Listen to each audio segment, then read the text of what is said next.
இது எதனால் இந்த வன்மம் எடப்பாடிக்கு ஏற்பட்டது? ஒருவேளை சாத்திய வன்மம். ஒரு எக்ஸ்ட்ரீமா இருக்குல்ல, அவர் அப்படியான டோன்லயே போறாரு. பிச்சைக்காரன் அப்புறம் எதுன்னு சொல்லணும்? ஒரு தலைவரை இந்த பிச்சைக்காரர் ஒட்டு போட்ட சட்டை போட்டிருப்பான் பாத்தீங்களா, அந்த பதவி அவர் வகிக்கலன்னா நான் நல்லா பச்சை பச்சையா கேட்பேன். நீங்க ஒரு தலைவரை எப்படி பேசணும் அப்படின்னு உங்களுக்கு ஒரு விவஸ்தை இருக்கும். ஒரு கலரா இருக்காது, பல கலர்ல ஒட்டு இருக்கும். விளக்கத்தை அப்புறமா கேட்டு தெரிஞ்சுக்கிட்ட எதுக்கு என்னதான் இவர் சொல்ல வர, இவருக்கு அந்த விளக்கம் அந்த அறிவும் இல்லை, அப்படி ஒரு புரியுற மாதிரி ஒரு செய்தியை சொல்றதுக்கான திறமையும் இல்லை பழனிசாமி. அப்பப்போ எந்த கட்சி போறாரோ அந்தந்த கட்சியுடைய கொள்கையை கடைபிடிக்கிறது தான் செல்வ பெருந்தகை. இல்ல சார், என்ன நடந்தாலும் நாங்க திமுக கூடயே இருப்போம் அப்படின்னு திமுகவை தாங்கி பிடிக்கிற வேலையை செல்வ பெருந்தகை அவர்கள் செய்யறாரு. என்ன ஆதாரம் அதுக்கு? அவர் என்ன சொல்றாரு, என்னுடைய சீட்ஸ் அதிகப்படுத்துறது இல்ல, அதுக்கு என்னுடைய பலத்தை அதிகப்படுத்துறதுக்கான வேலைகளை செய்யாம. எங்க ஐயா, உங்க கட்சியே நாளைய சிந்திரியா சிந்தி போய் கிடக்குது. உங்க கட்சி நிலைமையை பாருங்க, எங்கள்ட்ட நாங்க பாத்துக்கிறோம். இந்த வஞ்ச புகழ் சனி எல்லாம் எங்களுக்கு வேண்டாம். இருக்க மட்டும்தான் மனசு. இவர் எங்க தாயை கலங்கடிச்சிட்டாங்க அப்படின்னு பயங்கரமா அழுதெல்லாம் சீன் கிரியேட் பண்ணார். இன்னொரு பட்டியல் இனத்திலிருந்து வந்திருக்கக்கூடிய ஒரு இவ்வளவு பெரிய தலைவரை, ஒரு டால் லீடரை எவ்வளவு பார்த்து, எவ்வளவு நெருக்கடிகள், எவ்வளவு ஓரவஞ்சனைகளை தாண்டி வந்திருப்பாரு. நீ சாதாரணமாக நீங்க சொல்லுங்க. உங்களை பேசினால் கூட தப்புதான். உங்களை பார்த்து பிச்சைக்காரன் சட்டை போட்ட ஓட்டு மாதிரி இருக்குது அப்படின்னு சொன்னா அது ஒரு பிச்சைக்காரன் என்று சொல்வது தவறு, உங்களை அப்படி ஒப்பிடுவது தவறு.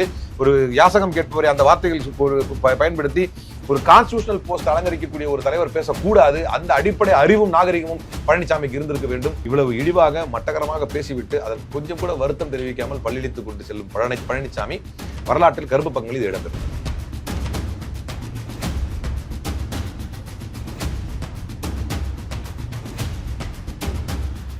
ஆச்சி அதிரசமா விடுங்க, கையில தட்டி சூடான எண்ணெயில பொரிச்சா அதிரசம் ரெடி. வணக்கம், இது தி டிபேட். நான் தினேஷ். சிறப்பு நேர்காணலில் இன்று நம்மோடு இணைந்திருப்பவர் காங்கிரஸ் கட்சியின் திருமிகு அலிமல் புகாரி அவர். சார் வணக்கம்.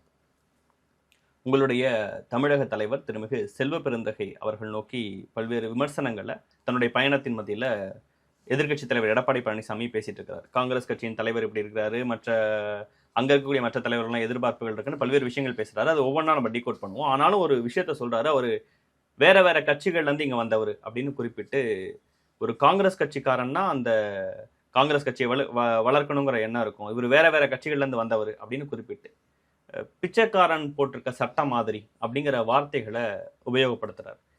இன்றைய நாள்ல பல பேர்ட்ட இருந்தும் பல எதிர்ப்புகளை எடப்பாடி பழனிசாமி அவர்கள் பேச்சு வாங்கியிருந்தாலும் கூட இந்த பேச்சை முதல்ல நீங்க எப்படி பார்க்குறீங்க? நல்ல வேலை கடைசி அதை பேச்சுன்னு சொல்லிட்டீங்க. ஏன்னா விமர்சனம்னு ஆரம்பிச்சிங்க. இது விமர்சனம் அல்ல. எடப்பாடி பழனிசாமி சேற்றை வாரி இறைத்திருக்கிறார். அவர் வகிக்கக்கூடிய பதவி என்பது அரசமைப்பு சட்டத்துக்கு உட்பட்ட ஒரு மினிஸ்டர் ரோல்ல இருக்கக்கூடிய கண்ணியமான பதவி. அந்த பதவி அவர் வகிக்கலன்னா நான் நல்லா பச்சை பச்சையாக கேட்பேன். ஏன்னா அவருக்குன்னு ஒரு மரியாதை இருக்குது. நீங்கள் ஒரு தலைவரை எப்படி பேசணும் அப்படின்னு உங்களுக்கு ஒரு விவஸ்தை இருக்கணும். 60 வயசு ஆயிடுச்சே தவிர இதை எப்படி பேசணுங்கிற ஒருத்தர் விமர்சனம் வைக்கிறதுக்கு ஒரு விவஸ்தை இருக்குது. காங்கிரஸ் கட்சியை பொறுத்த வரைக்கும் நீங்கள் ஒரு நியாயத்தை பார்த்தீங்கன்னா, இன்றைக்கு தலைவர் செல்வ பெருந்தகை அவர் மட்டும் இல்லை, யார் தலைவராக இருந்தாலும் கட்சியை இது வரைக்கும் மிகச்சரியாக தான் வழி நடத்தியிருக்கிறாங்க. பட் தலைமை பொறுப்பில் இருக்கிறவங்க மேலே அதிகமாக கல்லடி சொல்லடி படம். அவங்க அது ஒரு விஷயம் இருக்கும், ஒவ்வொருத்தவங்க ஒரு ஸ்டைல் இருக்கும். எஸ், அதில் இவங்க இப்போ தலைவர் செல்வ பெருந்தகை அந்த பேச்சையும் வாங்குறாரு. அது தப்பில்லை, விமர்சிக்கப்படுவது தவறல்ல. விமர்சனத்துக்கு அப்பாற்பட்டு நிற்பவன், அரசியலுக்கு லாயக்கற்றவன், விமர்சனம் பண்ணலாம். ஆனால் இது எதனால் இந்த வன்மம் எடப்பாடிக்கு ஏற்பட்டது?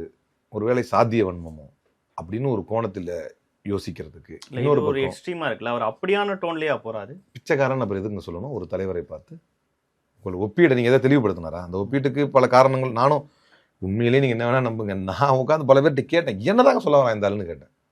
அதுக்கு மீனிங் தான் என்ன அப்படின்னா ஒருத்தர் விளக்கம். கடைசியாக ஒரு திமுக காரர் தான் ஒரு விளக்கம் ஒன்று கொடுத்தாரு. நேற்றைய விவாதம் முடிஞ்சதுக்கு பிறகு நம்ம திமுகலேருந்து வந்தவர்கள் தான் அந்த விளக்கம் சொன்னாங்க, இப்படி சொல்ல வராரு போல அப்படின்னு. அதை நீங்கள் சொல்ல வர விஷயத்தை தெளிவுபடுத்தாம விட்டீங்கன்னா அதுக்கு பல அர்த்தங்கள் போயிடும். அப்போ பல்வேறு தலித்திய அமைப்புகளில், தலித்திய கட்சிகளில் பயணித்து இருக்கிறார். ஆனால் முறையாக ஒரு தேசிய கட்சி என்பது காங்கிரஸ். அவருடைய ஒரே பயணம் காங்கிரஸ் தான். பல்வேறு, அதாவது தலித் ஆக்டிவிஸ்டாக ரொம்ப தீவிரமாக பணியாற்றி இருக்கிறார். ஆனால் அவர் கட்சி என்று முறையாக இன்றைக்கு பயணித்து, அன்றைக்கி கூட இளைஞர் காங்கிரஸ் பதவியேற்பு அப்போ ஒரு சில சலசலப்பு ஏற்பட்டுச்சு.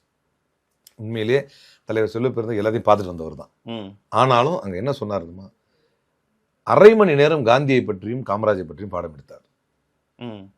இளைஞர்களுக்கு பொறுமை எவ்வளவு முக்கியம், நிதானத்தை இழந்துட்டா என்ன ஆகும், சலசலப்பு. இளைஞர் காங்கிரஸில் உத்வேகமாக இருக்கும், ஏதாவது ஒன்று இருக்கும், இதுக்கு பஞ்சம் இருக்காது, கான்ட்ரவர்சிக்கு பஞ்சம் இருக்காது. காங்கிரஸ்லயே பஞ்சம் இருக்காது, அது அது இளைஞர் காங்கிரஸ்ல அது ஒரு ஜாலியா ஸ்போர்ட்டிவா எடுத்துக்கோன்னு வைங்களேன்.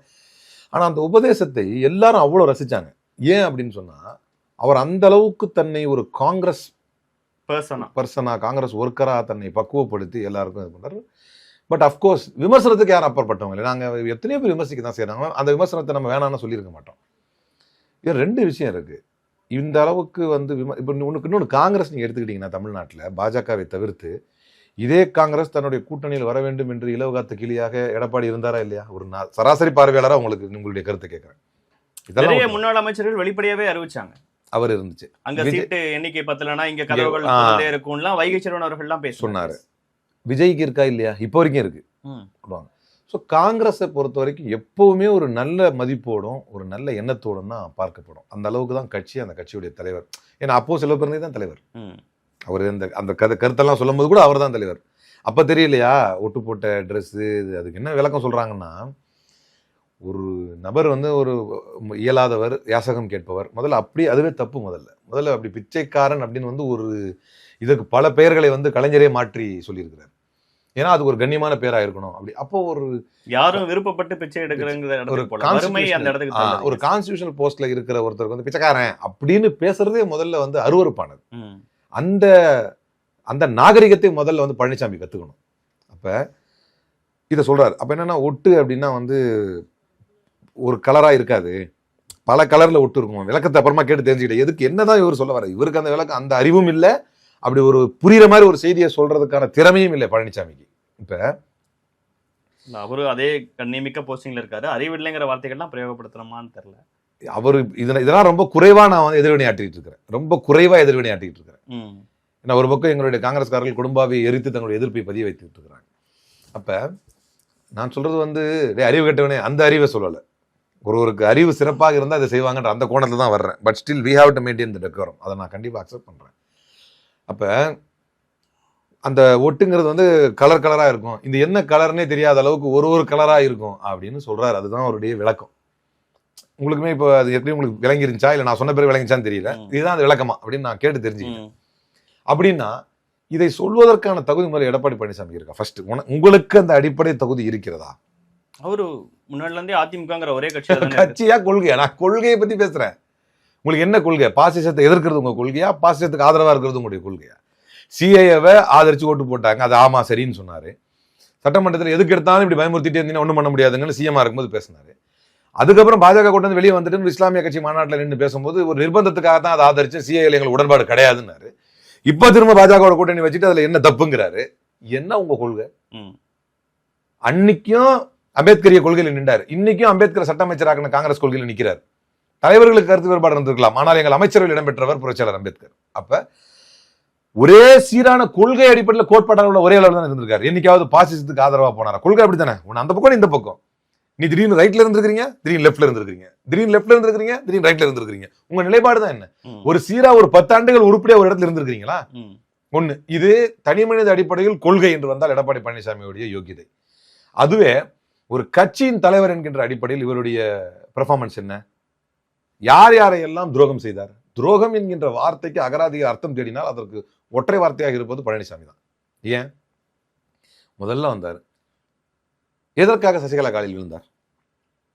சிஎம் ஆக்குறாங்க, அதனால ஒரு அப்புறம் காலில் விழுந்தான்னு சொல்ல முடியாது, ஒரு வயதுல மூத்தவங்கன்னு மரியாதை நிமித்தமா விழுந்தோன்னு அப்பப்ப விளக்கங்களும் கொடுத்திருக்காரு. காலில் விழுந்து சொல்ல முடியாதா? இல்ல சார், மரியாதை நிமித்தமா ஒரு போஸ்டிங்காக காலில் விழுந்தாரு சொல்லாதீங்க. அவர் வயசுல பெரியவங்க, ஆசீர்வாதம் வாங்குறதுக்காக. எதுக்காக ஆசீர்வாதம் வாங்கினாரு? சிஎம் ஆனாரு, அவங்க தான் சட்டமன்ற குழு தலைவரை அவர் ஆக்குனாங்க. அப்புறம் அவங்களே நீக்கினாரு. இது துரோகம் இல்லையா? அவங்க சொல்லிட்டு போனால்தான் டிடி விதிநகரன், அப்ப அவரே நீக்கினாரு, இது துரோகம் இல்லையா? உங்களுக்கு அடிப்படை தகுதி இருக்குது இதெல்லாம் பேசுறதுக்கு.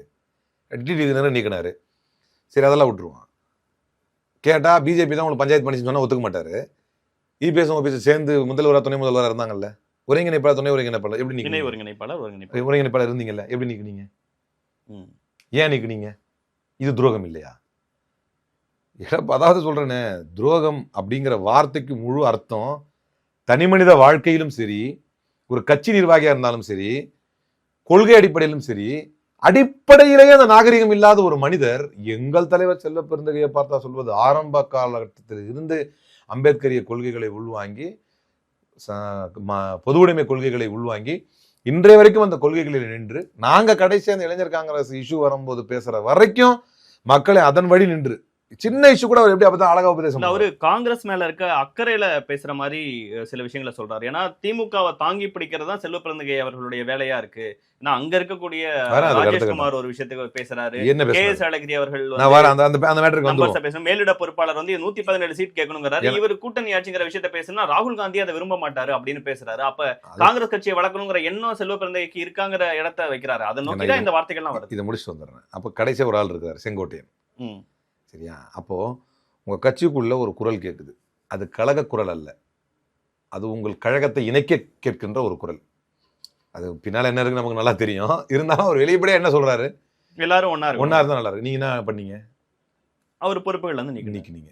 அப்ப நீங்க சர்வாதிகாரி தானே. உங்களுக்கு எல்லாம் வந்து ஒரு ஜனநாயகவாதி பத்தி பேசுறதுக்கு துப்பு இருக்கா? அடுத்தது வர உங்க பாயிண்ட்டுக்கு வந்துடுறேன். இப்போ இதோட முடிச்சுக்கலாம். ஓபிஎஸ், டிடிவி தினகரன், சசிகலா, செங்கோட்டையன் கதையோட இதை முடிச்சுக்கிறேன். இப்போ அடுத்து இங்க வர்றேன். எந்த இடத்தில் எங்களுக்கு வந்து நாங்க சீட்டு வந்து அப்படி ஆட்சியில பங்கு கேட்க மாட்டோம்னு சொன்னாரு? இல்ல, ராகுல் காந்தி அவர்களே வந்து அப்படியான விஷயங்களே எங்களுக்கு அறிவுறுத்தலன்னு செல்வ பிறந்தகை அவர்கள் சொல்றாருன்னா அது யாருடைய கருத்து? கூட்டணி ஆட்சி அது யாருடைய கருத்து? செல்வ பிறந்தகை அவர்கள் ராகுல் காந்தி அவர்களின் கருத்துன்னு சொல்றாங்க. அப்ப இது யாரை பத்தி இப்ப யார் மேல கட்சியை வளர்க்கணுங்கிற ஒரு எண்ணம் இருக்கு, இடம் இருக்குல்ல. அப்புறம் ஏன் ராஜேஷ்குமார் அவர்கள் அப்ப கட்சியின் கருத்தை பேசலையா? ராஜேஷ்குமார் என்ன சொன்னாரு? போன தடவை கொடுத்த சீட்டே கொடுக்க கூடாது, அதுவும் ஆட்சி அதிகாரத்தில் பங்கு ஒன்றா? என்ன கேள்வி கேட்கப்படுது வேலூர்ல தலைவர் செல்வ பிறந்த இடத்துல? அதிகாரத்தில் பங்கு கேட்பீர்களா என்றால் தலைவர் ராகுல் காந்தியிடமிருந்து அப்படிப்பட்ட உத்தரவுகள் வரவில்லை. அதிக சீட்டுகள் கேட்பது என்பது உங்களுக்கு திருநெல்வேலி மாநாட்டில் கிரீஷ் சோடங்கர் அதுதான் சொன்னாரு. பாதிக்கு பாதி நம்ம சீட்டு கேட்கணும். கண்டிப்பா அப்படிதான் கேட்போம், அப்படி சொல்லுவோம். எனக்கும் அந்த ஆசை தான் இருக்கு, அதை தான் வெளிப்படுத்துவோம், அதை தான் சொல்லுவோம். இதுல என்ன தவறு இருக்கு? கடந்த காலங்களை விட அதிக சீட்டு கேட்கணும் அப்படின்னு எங்கள் சிஎல்பி சொல்றாரு, மரியாதைக்குரிய சிஎல்பி சொல்றாரு. அதுலயும் தப்பில்லை. ராஜேஷ்குமார் எம்எல்ஏ சொல்றதுலயும் தப்பில்லை. கே.எஸ். அழகிரி தலைவர் சொல்றதுலயும் தப்பில்லை. இவையெல்லாம் முரண்பாடாக எப்படி எடுத்துட்டாரு? அதுக்கு தான் நேற்று ஒரு இடத்துல கேள்வி கேட்டேன். ஒரு எடப்பாடி பழனிசாமிக்கு முரண்பாடுக்கு அர்த்தம் தெரியுமா அப்படின்னு கேட்டேன். ஐயோ இவ்வளவு பெரிய வார்த்தையை பேசிட்டாரு. ஒரு இல்ல சார், என்ன நடந்தாலும் நாங்க திமுக கூடயே இருப்போம் அப்படின்னு திமுகவை தாங்கி பிடிக்கிற வேலையை செல்வ பிறந்தகை அவர்கள் செய்யறாரு. என்ன ஆதாரம் அதுக்கு? அவர் என்ன சொல்றாரு? என்னுடைய சீட்ஸ் அதிகப்படுத்துறதுக்கு இல்ல, அதுக்கு வந்து என்னுடைய பலத்தை அதிகப்படுத்துறதுக்கான வேலைகளை செய்யாம எங்க ஐயா உங்க கட்சியே நிறைய சிந்திரியா சிந்தி போய் கிடக்குது. உங்க கட்சி நிலைமையை பாருங்க, எங்களத நாங்க பாத்துக்கிறோம். இந்த வஞ்ச புகழ் சனி எல்லாம் எங்களுக்கு வேண்டாம். உங்க வேலை என்ன? நீங்க உங்க கட்சியை பாருங்க. நீங்க இது வரைக்கும் எத்தனை இடத்துல கூட்டணி வச்சு மாறி வந்திருக்கீங்க. எங்களுக்கு சீட்டோ அதிகாரத்தையோ தாண்டி எங்களுக்கு கொள்கைன்னு ஒண்ணு இருக்கு. அந்த காலம் தொட்டு இந்த காலத்துக்கு அந்த கொள்கையில உறுதியா நிக்கிறீங்க. பிஜேபி கூட அந்த கொள்கையில உறுதியா இருக்கிறான். உங்களுக்கு அந்த கொள்கை இருக்கா?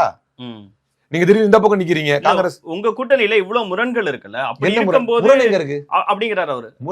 ஜோதிமணி அவர்கள் என்ன ட்வீட் போட்டாங்க? முரண்கள் இல்லாம போட்டாங்க. செந்தில் பாலாஜி அது முரணா? கட்சியில கூட்டணியில் உள்ள முரணா? அது சுயமரியாதையை டச் பண்ணி பாக்குறாருன்னு சொல்லி போட்டிருக்காங்க சார். அது கூட்டணியில் உள்ள முரணா இல்ல லோக்கல்? அது வந்து சாதாரணமா உங்களுக்கு ஒண்ணு சொல்ற பாருங்க. லோக்கல்ல நீங்க பயணிக்கும் போது லோக்கல் பாலிடிக்ஸ்ல அவர் ஒரு அந்த மாவட்டத்தினுடைய அமைச்சர், ஒரு முக்கியமான அமைச்சராக இருந்தவர். இவங்களும் அவரும் இவங்களுடைய வெற்றில் அவருடைய பங்களிப்பு இருக்கு. இவங்களுக்கு நல்ல அண்டர்ஸ்டாண்டிங் இருக்கு. அந்த மாதிரி ஒரு சூழ்நிலையில உங்க கட்சியில இருந்து ஒருத்தர் அப்ப ஏன் அவரை நீக்கணும்? அது அவருக்கு சரின்னு பண்றாங்க, பதிவு நீக்கிறார் போடணும். அது போட்டதை இவங்க எதிர்ப்பு தெரிவிச்சதால நீக்கினாரு. போடணும்னா நீங்க செந்தில் பாலாஜி கேட்கணும். நீங்க ஜோதிமணி நிலைப்பாட்டை ஏன்ட்ட கேள்வி கேட்கணும். ஜோதிமணி நிலைப்பாட்டு ஏன்னா நான் காங்கிரஸ்காரன், நீங்க எங்க எம்பி என்ன செஞ்சாங்கன்னு கேள்வி கேட்டீங்கன்னா நான் சொல்லுவேன். அதை நீக்கினார்னு அவர் அதை அண்டர்ஸ்டாண்ட் பண்ணிக்கிட்டாரு. எல்லாராலையும் எல்லா நேரத்தையும் சரியா செயல்பட முடியாதுங்க. ஒரு விஷயத்தை செஞ்சுட்டாரு, அதை நீக்கிட்டாரு. நீக்கினதுக்கு பிறகு இவங்க அதை மென்ஷன் பண்ணி போடுறாங்க. ஏன் என்ன ஆதங்கம் அப்படின்னா பதிவு ஆதங்கம் அல்ல, அவர் இணைந்தது ஆதங்கம். அப்போ ஒரு ஏன்னா இப்போ லோக்கல் எப்படி இருக்கும் அப்படின்னு சொன்னா, இப்போ நாங்களுமே லோக்கல்ல பயணிக்கும் போது என்ன இருக்குன்னா, இப்போ நாங்கள் திமுகவோட பயணிக்கிறோம். திடீர்னு நம்மளோட பயணிச்சுக்கிட்டு இருந்த ஒரு நபரை வந்து இங்கே இந்த கட்சியிலேருந்து வந்து விலகி வந்து இங்கே சேர்ந்துட்டாருங்கிறது வந்து டைரக்டாக ஹர்ட் பண்ணி உண் பண்ணும், ரொம்ப பாதிப்பு ஏற்படுத்தும். அதை நீங்கள் முன்கூட்டியே இது மாதிரி சேர வர விருப்பப்படுறாங்க, நம்ம அப்படியே கொஞ்சம் பண்ணிக்கலாம் அப்படிங்கிற மாதிரி இருந்தால் என்ன செய்வாங்க அப்படின்னா, அதை பேசி அவங்க ஏற்கனவே கட்சியில் இல்லாத மாதிரி அவங்க விடுவிக்கப்பட்ட மாதிரி ஒரு நிலைப்பாடு உண்டாக்கி அப்படிதான் செஞ்சுக்குவாங்க. ஏன்னா நல்ல அண்டர்ஸ்டாண்டிங் இருக்கும்போது இது அண்டர்ஸ்டாண்டிங்கை குலைக்கிற மாதிரி இருக்குதே அப்படின்னு 2 பேரும் பேசிக்கிற ஒரு பேச்சுக்கும் டைரக்டா கூட்டணிக்கு கொண்டு போய் நிறுத்துறது எந்த வகையில் நியாயமாகும்? அது பொதுவெளியில வரது வந்து முக்கியமான விஷயம் கிடையாதா? விமர்சிங்க சார், அதை பத்தி கருத்து சொல்லுங்க. கூட்டணி முறைனா எப்படி ஆகும்? இல்ல அவர் என்ன குறிப்பிடறாருன்னா, இந்த மாதிரி ஒருத்தங்க சீட் அவர் சொல்லும்போது இது நடக்கல, ஒருத்தங்க கூட்டணி ஆட்சின்னு கேக்குறாங்க. இந்த பக்கம் இல்ல எடப்பாடி பழனிசாமி இந்த ஜோதிமணி மேட்டரை பத்தி பேசவே கிடையாது. இப்ப இது புதுசா நியூ டெவலப்மெண்ட் இல்ல. அவரு எடப்பாடி பழனிசாமி அவர்கள் பேசுறது என்ன நடந்தாலும் திமுக கூடயே இருப்போம் அப்படிங்கிற நிலைமையில திமுகவை தாங்கி பிடிக்கிற இடத்துல செல்வ பிறந்தகை அவர்கள் இருக்கிறாருங்கும் போது அவர் இந்த விஷயங்கள் எல்லாத்தையும் சேர்த்து அவரு சரி நீங்க திரும்ப 3வது வாட்டி இதை சொல்லிட்டீங்க. என்ன நடந்தாலும் நாங்க வந்து திமுக கூட இருப்போம், திமுகவை தாங்கி பிடிப்போம். என்ன கேக்குறேன்னா சார் தப்பு நான் ஃப்ராங்காகவே கேட்குறேன். எங்கள் தலைவர் ராகுல் காந்தி சொல்லிட்டாரு, அரசியல் ரீதியாக நாங்கள் யாரையும் அண்ணன் என்று நான் அழைத்ததில்லை, இவர் எனக்கு அண்ணன். காரணம் என்னன்னா, கொள்கை ரீதியாக அண்ணன் அவர். ஒன்று. ரெண்டாவது, என்ன நடந்தாலும் தாங்கி பிடிக்கிறோம்னா அவர்களுக்கு என்னென்னலாம் நடக்குதோ அதுல பெரும்பகுதி காரணம் காங்கிரஸும் காங்கிரஸோடு இருக்கக்கூடிய உறவு தான் திமுக காரணம், பெரும்பான்மையான விஷயங்கள்ல. ஏன் அப்படின்னு சொன்னா, இன்றைக்கு பாரதிய ஜனதா கட்சி, அதை தெளிவா விளக்கிடுறேன், அது மொட்டையா விட்டனா வேற மாதிரி இருக்கும். இன்னைக்கு பாரதிய ஜனதா கட்சி பிற மாநிலங்களுடைய கிட்டத்தட்ட எல்லா மாநிலங்களுடைய முதல்வரையும் கைது பண்ணி உள்ள வச்சாச்சு. திட்டத்தட்ட இங்க அந்த பக்கம் ஆந்திரால இருந்து இந்த பக்கம் எல்லாருமே அவங்க பீரியட்ல வந்து ஜெயிலுக்கு போயிட்டு வந்தாச்சு. இன்னைக்கு ஒரு நெருக்கடி திமுக ஏற்படுகிறது என்றால் அதில் பெரும்பான்மையான பகுதி அதற்கு காரணம் காங்கிரஸோடு அவர்கள் ஒன்றிணைந்து இருப்பதுதான். நேச்சுரலா பார்த்தா இது அவங்களுடைய பெரிய தியாகம் நான் சொல்ல மாட்டேன். அவர்களும் கொள்கையில உறுதியா நிற்கிறாங்க, நாங்களும் கொள்கையில உறுதியா நிற்கிறோம். அப்ப எங்களுக்கு இந்த நெருக்கடிகள், பிரச்சனைகள், சவால்களை கணக்கிடும் பொழுது கூட்டணி ரீதியாக கிடைக்கக்கூடிய சீட்டுகள் அதிகாரத்தை தாண்டி கொள்கை ரீதியாக நாம் இப்படி பிணைந்து நின்றால்தான் இந்த அசுரபலத்தை எதிர்கொள்ள முடியும் அப்படிங்கிற எண்ணம் எங்களுக்கு இருக்குது. நாங்கள் வரக்கூடிய ஆபத்தை பார்க்கிறோம். இந்த ஆபத்து ஜனநாயகத்தை படுகொலை செய்யும், இந்த ஆபத்து தேசத்தையே படுகொலியில தள்ளும். அப்படின்னும் போது ஏதாவது ஒரு வகையில சீட்டை காரணம் காட்டி உங்களுக்குள்ள குழப்பத்தை ஏற்படுத்திடலாமா, அல்லது வந்து அதிகாரத்துல பங்கு. சும்மா அவங்க பேசல, ராஜேஷ்குமார் அவர்கள் வந்து சீட் அதிகமா வேணும்னு அதே நேரத்தில் கட்சின்னு நடத்துறோம் இல்லைங்க, கட்சின்னு நடத்துறோம்ல, எல்லாம் சரிதான், கட்சின்னு நடத்துறோம். கடந்த காலங்களை விட நம்ம முன்னேறத்தான் பார்ப்போம். விஜய் அவர்கள் கூட நீங்க அப்படிலாம் என்ன தப்புன்னு ஒருத்தங்க பேச, இந்த மாதிரிலாம் விஷயம் கேள்வி கேட்பதற்கு தான் பதில். அவர் அதை சொல்லல, கேள்வி கேட்கிறாங்க. விஜய் வந்து பாசிச சக்தி கிடையாது, விஜய் வந்து அழிவு சக்தி கிடையாது, தேசத்தை அழிக்கக்கூடிய பாரதிய ஜனதாவுடைய சிந்தனைகள் அவர் இல்லை. அப்படின்னும் போது என்னைக்குமே அது ஓப்பன் ஆப்ஷனா இருக்குங்கிறது தானே யதார்த்தம். ஆனா அன்டாப்டு, அன்ப்ரூவன், சோ நம்ம வந்து அதை ஆப்ஷனா இப்ப எடுக்க முடியாது. நீங்க இப்படி சொல்வதாக இருந்தா நான் என்ன தப்புன்னு வாதத்துக்கு தான் சொன்னேன். ஆனால் காமராஜர் ஆட்சி என்கின்ற மிகப்பெரிய ஒரு கொள்கை பிரகடனத்தை செய்தவர் தலைவர் செல்வ பெருந்தகை. அதனால பெரிய பின்விளைவுகளும் எதிர்ப்புகளும் விமர்சனங்களும் வந்துச்சு. அப்ப அதை என்ன சொல்லுவீங்க? அப்ப எது நடந்தாலும் கேட்டுக்கிட்டு இருந்தாருன்னு சொல்லுவீங்களா? அதே நேரம் கட்சியை வளர்ப்பதற்காக கிட்டத்தட்ட 5000 கோடி மதிப்புள்ள சொத்துக்களை, 500 கோடிக்கு மேல மதிப்புள்ள சொத்துக்களை வந்து சொத்து பாதுகாப்பு மீட்டு இருக்காரு. அதே மாதிரி 80% கிராம கமிட்டி கூட்டங்களை நடத்தி முடித்தி இருக்கிறார். இன்னைக்கு இந்தியா முழுக்க வாக்கு அதிகார யாத்திரை வந்து இப்ப இந்த பக்கம் டிராவிடியன் ஸ்டேட்ஸ் எடுத்துக்கிட்டீங்கன்னா எந்த தலைமையுமே நடத்தல. அந்த அளவுக்கு எல்லா டிராவிடியன் ஸ்டேட்ஸ்ல உள்ள, இந்த பக்கம் சதர்ன் ஸ்டேட்ஸ்ல உள்ள எல்லா காங்கிரஸ் தலைமைகளும் வியந்து பார்க்கக்கூடிய அளவுக்கு மிகப்பெரிய மாநாட்டை, இத்தனைக்கும் பெரிய தலைவர்களுடைய வருகை இல்லாம நேஷனல் லீடர்ஸ் வருவாங்கன்னு எதிர்பார்த்தோம், வரல. வருகை இல்லாமலேயே இன்னைக்கு மிக வெற்றிகரமாக வாக்கு திருட்டை பற்றியும் அதனுடைய பின்விளைவுகளை பற்றியும் ஜனநாயக படுகொலை பற்றியும் பெரிய அளவில் மாநாடு நடத்தி காங்கிரஸை மீண்டும் புத்துயிர வைத்திருக்கிறார். அதனால்தான் தினமலர்லாம் வந்து வயிற்றுல பிடிங்கிட்டு போய் காலி சேர்ல மாநாடு அப்படின்லாம் காட்டினாங்க. ஏன்னா அது வந்து நடந்து முடிஞ்சு எல்லாரும் வெளியே கிளம்புற வீடியோ எல்லாம் போட்டாங்க, மக்கள் அதுக்கு பதிலடி கொடுத்தாங்க. எவ்வளவு பெரிய கூட்டம் இருந்துச்சு பாருங்க. ஏன்னா தினமலர் ஒண்ணுல கதறான் அப்படின்னு சொன்னா நம்ம புரிஞ்சுக்கலாம், ரைட்டு, கரெக்டா தான் போய்கிட்டு இருக்கோம். அப்ப தினமலரை கதற வைக்கக்கூடிய அளவுக்கு தலைவர் செல்வ பெருந்தகையுடைய செயல்பாடு இருக்கிறது என்றால் அது தினமலர் கதறும் போதே கூட சேர்ந்து எடப்பாடியும் கதறது நியாயம் தானே, அதுதானே இயற்கை விதி.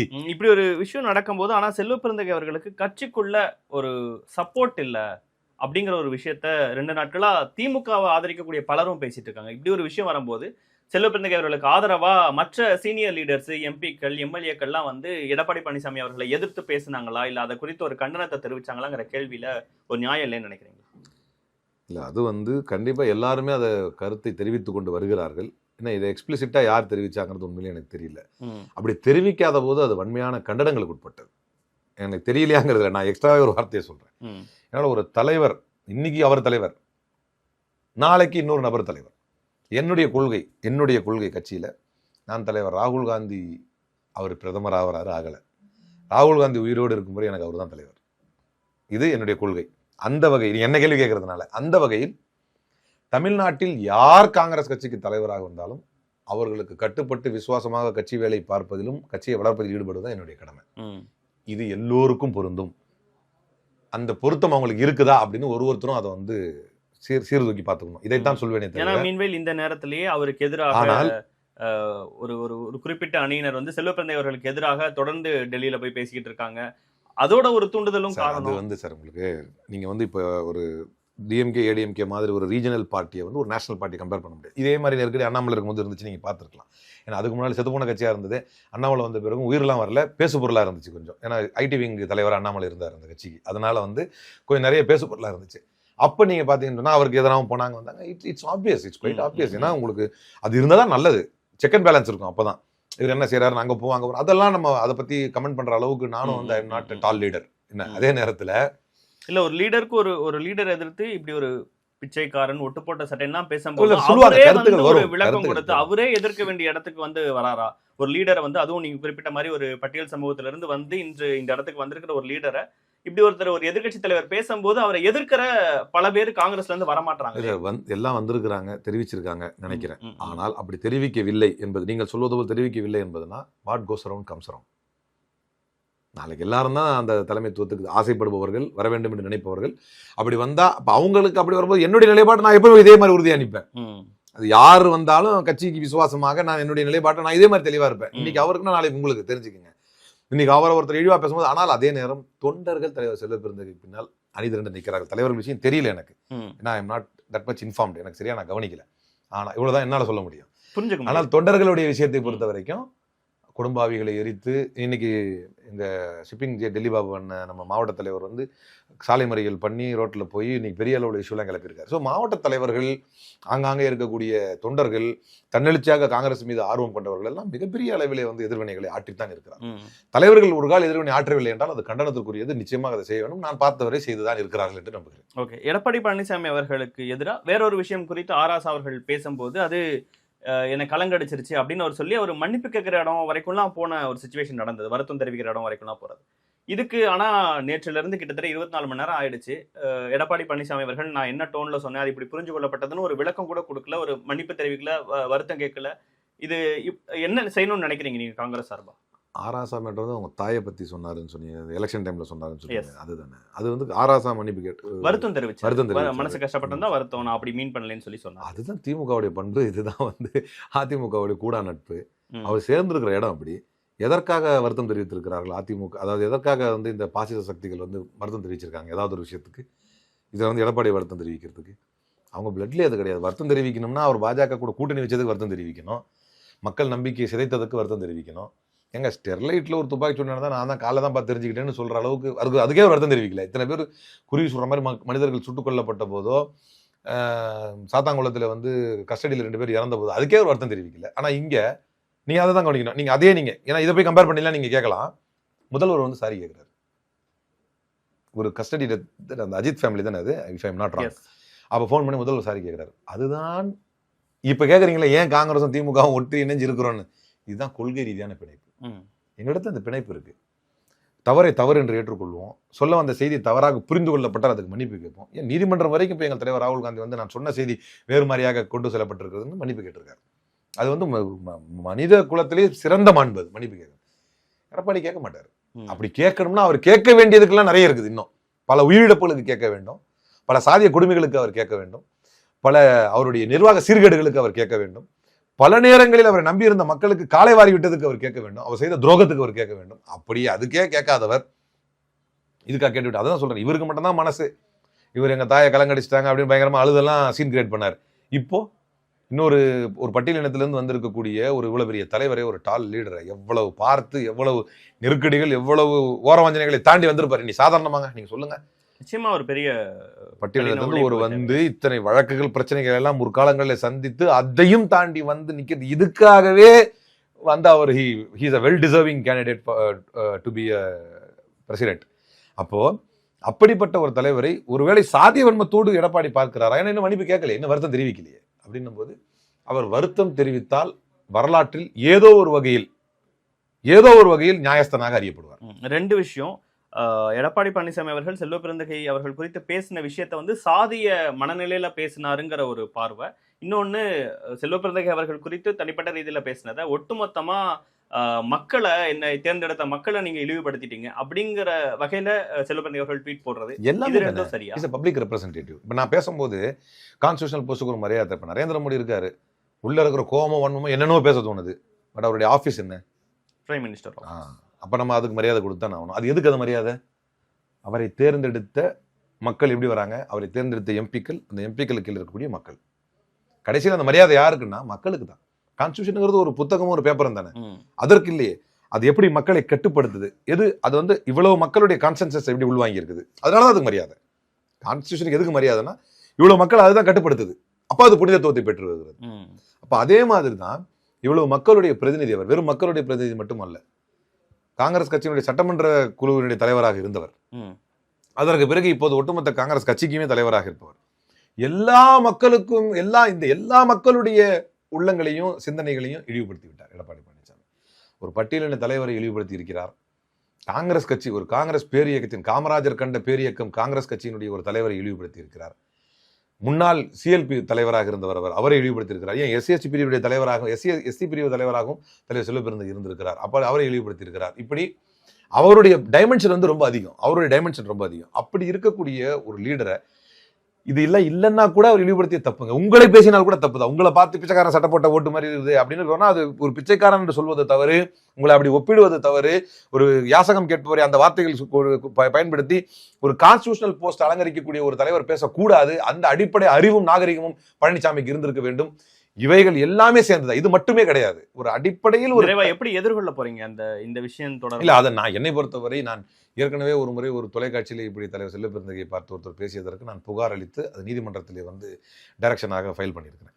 அதே மாதிரி இவர் யாரா வேணா இருக்கட்டும், சட்டம் எல்லாருக்கும் சம்பந்தம். அதெல்லாம் நீதி நம்மளுக்கு கிடைக்காம செத்து கூட போகலாம், அது வேற விஷயம். இங்கே பில்கிஸ் பானுக்கு நீதி கிடைக்கலையா?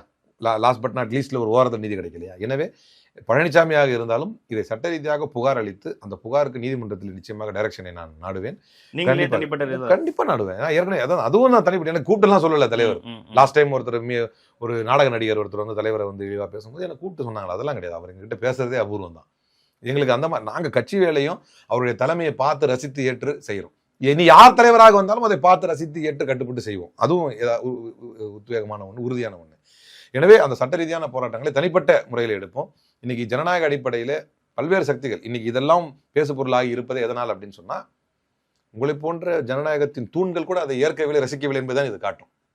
வழக்கமா வர இதே விஷயம் வேற யாருக்கா நடந்திருந்தா இந்த அளவுக்கு வெளியே வந்திருக்குமா, பேசியிருப்பாங்க, இதோட அதிகமா பேசியிருப்பாங்க. இதை பேசுறதுக்கு ரொம்ப கஷ்டப்படுற மாதிரி ஒரு ஃபீல் இருக்கு. எஸ் அஃப்கோர்ஸ், அதுவும் வாஸ்தவமான ஒன்று தான். பட் இந்த லெவலுக்கு இது வருது அப்படின்னா கூட அது இந்த தமிழ் சமூகம் இதை ஏற்கல, அதனுடைய வெளிப்பாடுகள் தான் இது அப்படிங்கிறது இது போன்ற கேள்விகளும் இது போன்ற நேர்காணல்களும் நமக்கு வெளிப்படுத்துது. எனவே எடப்பாடி பழனிசாமியுடைய வரலாற்றில் இது ஒரு நிச்சயமாக கருப்பு பக்கங்களாக இது இருக்கும். எவ்வளவோ பண்ணியிருக்காரு. ஸ்டெர்லைட் துப்பாக்கிச்சூடு, சாத்தாங்குளம் சிக்கல், 8 வழி சாலையில் ஏற்பட்ட இஷ்யூ அப்படின்னு நிறைய பண்ணியிருக்காரு. வரலாற்றில் கருப்பு பக்கங்கள் நிறைய இருக்கு எடப்பாடி பழனிசாமிக்கு. அதில் இது முக்கியமானதாக ஒரு பட்டியலினத்திலிருந்து வந்த ஒரு புரட்சிகரமான ஒரு தலைவரை வந்து இவ்வளவு இழிவாக மட்டகரமாக பேசிவிட்டு அதற்கு கொஞ்சம் கூட வருத்தம் தெரிவிக்காமல் பள்ளியளித்துக் கொண்டு செல்லும் பழனிசாமி வரலாற்றில் கருப்பு பக்கங்களில் இது இடம்பெறும். உரிய விளக்கத்தை இனிமேலாவது கொடுப்பாரா எடப்பாடி பழனிசாமி பொறுத்து வந்து பார்ப்போம் சார். இவ்வளவு நேரம் உங்க நேரத்தையும் கருத்துக்களையும் பதிவு செஞ்சதுக்கு நன்றி.